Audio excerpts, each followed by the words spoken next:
Alright. Hey, William, time for our weekly podcast. Okay, so now I understand, like... Zach, you changed your hair. I know, I look a little different. I went in for some treatments, the spa treatments. They really work. They're great. Well, damn, I need a gift certificate to that spa, honey. Wonderful. Alright, well, so you've had a good week? Good week, bad week? Yeah? Yeah. It's been interesting. Alright. Now, I heard, I did hear a couple things about some of the interesting things that have happened this past week. Like, do you want to talk about maybe Friday night? Yeah. Basically, I can tell you what I remember from Friday night.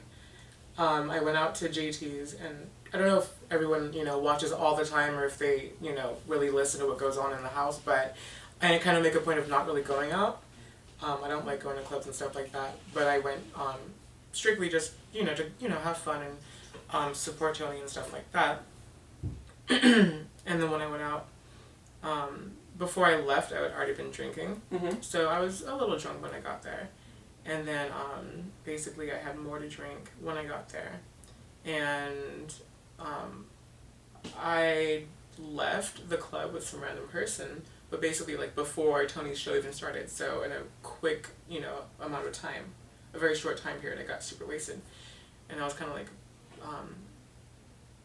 iffy about that because normally I can handle my liquor, mm-hmm. I'm not saying anyone drugged me, but it was kind of weird because normally I can't handle my liquor.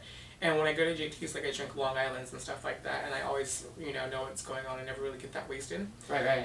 And I had, maybe one or two margaritas, so that's even less of a, kick than a Long Island, because it's only tequila. Yeah. So you'd think, normally, yeah. Normally, yeah. Yeah. So I'm just drinking that, and then all of a sudden, I remember Eric being there, and then nothing. And then the next thing I remember, I wake up, naked in some guy's bed. Oh, wow. Yeah. So you just kind of blacked out for a while there. Completely. And that normally doesn't really happen to me. Where were you the next morning? Where did you find out, whose bed it was? Where you were? Or? It was, 2 in the morning, I think, or 2 or 3 in the morning. I don't know where it was. I don't even remember him really taking me back to the club. I remember ending up back at the club, and then I remember talking to Zach I remember talking to my sister at first, and my brother, and then I think my mom too. Because they were trying to get me home, because by the time I got back to the club, Tony and them had already left. And, so finally, eventually I called Zach, and I think I was rude to him on the phone, but I really don't remember that. Mm-hmm. But I'm sure it happened, I was probably belligerent and scared or whatever. Then he finally came to pick me up, around 4-ish. And then I came home and just went to sleep and tried to forget about that day. Wow. Yeah. What happened the next morning? The next morning? I woke up at 4 o'clock in the afternoon, honey, are you serious? 4 o'clock that is morning to me. So, in all fairness, what happened the next morning? We'll say the next morning, afternoon. Night. I woke up in this luxurious bed. It's gorgeous. Thank you. Don't thank me, thank Matt and KY. I woke up and I looked around because I didn't remember falling asleep. Mm-hmm. And then I was like, what happened? And I always just check my phone to see what happened, And I checked the phone calls and I was like, fuck. And then it all came flooding back to me and I was like, oh man. My God. Yeah. What about text messages? Did you see any of those too, or? I had to send a couple text messages. Of sorry about what I said last night or sorry for calling you. I woke up my sister, and she's the sweetest, most hardworking person in the world, and she's on the phone trying to call a taxi for me and stuff like that. So it was just, and I was crying. I never cry, so I'm pretty sure I worried her. So yeah, that's what happened. And then I just basically, accepted it. Whatever had happened, it was a mistake. It was annoying. I got, eaten up by all these mosquitoes and stuff like that. But I just took my shower and, forged ahead and just tried to forget. Wow. So over this past week, your friend London, is that his name? He also applied to be a CBL. He also was a CBL applicant, right? To my understanding. So what exactly happened there? Now I heard he's not. He was eliminated. Yeah. Right. Well, do you want to talk about what happened there? I can just talk about what I was told. I can't really talk about, speak for somebody else. Right. If you want to know what really happened, you have to, of course, ask Zach. We don't exactly go over his every method of decision making. Okay. But what happened, my friend came. Basically, from the beginning of it, I came here to feel it out, I ended up liking what I thought this place was. And then I was like, you know what, who would really do great here? My friend London. Because we always, we used to be roommates, and we used to always talk about how we need our own reality show, and, I just knew he wouldn't mind the cameras and he'd really take to it, which he did. I heard people saying that he was kind of like antisocial and stuff like that, and I'm like, what? I had to tear him away from computers. Like, people, were telling me how he was up until 10 o'clock in the morning by himself talking to members. Really, he enjoyed While he was here? Okay. He enjoyed his time here. Then he didn't get in, and I was told that it's because he was too feminine and the members didn't want him, and London told me that Zach told him that it was because he felt like London only came for me and didn't really want to be here. Even though he uprooted his entire life and came here from Jersey, which is the farthest commute that, any of the three had made. But whatever. Wow. So what are your feelings about that? Like, you said that he would be the perfect person for it, and that apparently he stayed up with the members chatting till 10 a.m. Sometimes, like, how do you feel about him not getting in? Not getting in now. Let me first say that I totally understand the reasoning, but the reasoning pisses me off. Okay. Because I was basically told from the beginning, from even before the time I got here to CBL, before I even got off the fucking train, before I got off the plane from LA, that it's not a porn site. It's about the growth of the individual, and it's about just looking at these people's lives and stuff like that. If that were the case, then I don't understand why him being too feminine, or I think some of the members were like, they wanted to see someone else, they wanted to see a possibility of boys in the CBL having sex, Well, if it's the case of the individual and the growth and all that, then why does that stuff matter? That was a little bit disgusting to me. Because it's a flat out lie then. Don't call it something that it's not. If you want to say that this is something, then be about it. And if you're going to act like it's, a fucking porn site wanting to see sex and stuff all the time, then call it a porn site. But don't lie, don't masquerade. People always talk about they want to see the boys being honest. Well, then I think that it's the responsibility of the members and the people who are running this shit to be honest as well. Okay. And that's how I feel about it. All right. So, on another note, I heard you've heard some things from your ex-boyfriend recently, yeah, in California. Yeah. Does it sound like maybe he's trying to get you back, or like what have you heard from him recently? I already read about that on my on my written diary for the week, and if anyone wants to hear about that or know about it, everything I care to say about that is on there. Okay. So they can just go read that. Okay, so we'll skip over that one. Yeah. Alright, that's fine. Alright. So, alright, how long have you been a CBL boy now? I think, let's see. I've been in the house, counting my app period, since June 10th. So the 10th of September will be 3 months.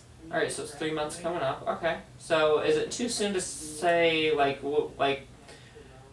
you guys are on 6 month contracts, right? I should know that exact. So yeah, exactly. I should know. I wrote the anyway. So what do you see for after here? Or is it too soon to think about? Do you think? Or? I mean, I've been thinking about it since day one. Okay. I'm kind of always thinking about the next step. I want to make it clear that even though I have been talking to my ex and stuff like that, and I have been thinking about going back home. Possibly, really. Right. Home for you being California? Right. Okay. Because my plan has always been to go to New York after here with my friends, with London and my friend Jessica and another friend that you guys don't know. Who I also tried to get to app here, and he was like, fuck no. And now talking to him, I'm thinking okay, when my contract is up, do I bounce to New York, or do I go back to that situation? So that's where I'm at right now. I don't know what I'm going to do, but it's one of those two. Okay, so you're just kind of stuck in the middle, not sure New York or California. Right, I'm weighing my options, and I have 3 months to, If you chose the New York route, what would be there for you? When I left California, I was working with the salon company, Regis, and I left on good terms. I gave them plenty of notice and told them why I was leaving, and they understood. So I'm still in their system, and they're going to transfer me to a Regis salon or an affiliate over there. Okay. So probably Bumble and Bumble, which is, like a hair company over there. So that's where my career is for the professional level. And then I also have artistic aspirations. And I feel like for the kind of artist that I am, being openly gay and very opinionated and, kind of for what I want to do is like pushing envelopes and stuff like that, I feel like New York would be the best place for that. Okay.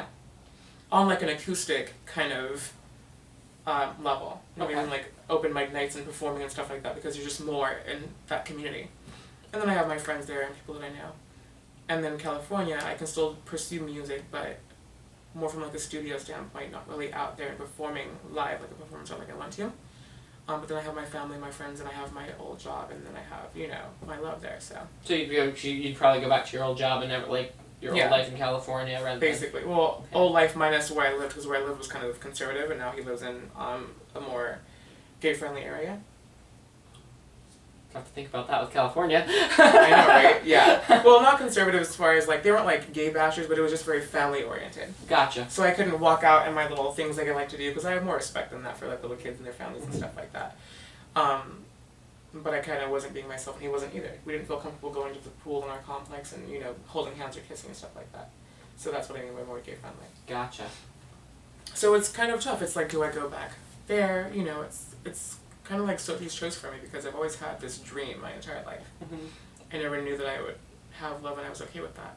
And then now that I have it, it's kind of like, well, do I want to risk giving it up? Because I don't see anyone else loving me the way that he does. I don't see me loving... I don't see anyone else loving him the way that I will either, and I think that we both deserve it. Mm-hmm. It's a very tough decision. And also, kind of being here and lonely and, not with all of my real tight friends, it's, it creeps into your head. Okay, so it's kind of just like a toss-up of like whether you branch out to do something new or go back to something that's already familiar. Yeah, my dream, my career that I wanted and that I've wanted my entire life, or this is really the new thing, to be honest, but yeah, it's love or career. Okay. But here, as far as everything's going right now, how are you feeling about right now? Like, or you feel like, Right now? Yeah, right now is like... Regarding what, my decision, or where I'm at here at the house, or just what? Where you're at here at the house. Where I'm at the house. Honestly, I'm not going to be diplomatic. I'm a little bit pissed off. I'm a little, annoyed, a little resentful. Okay.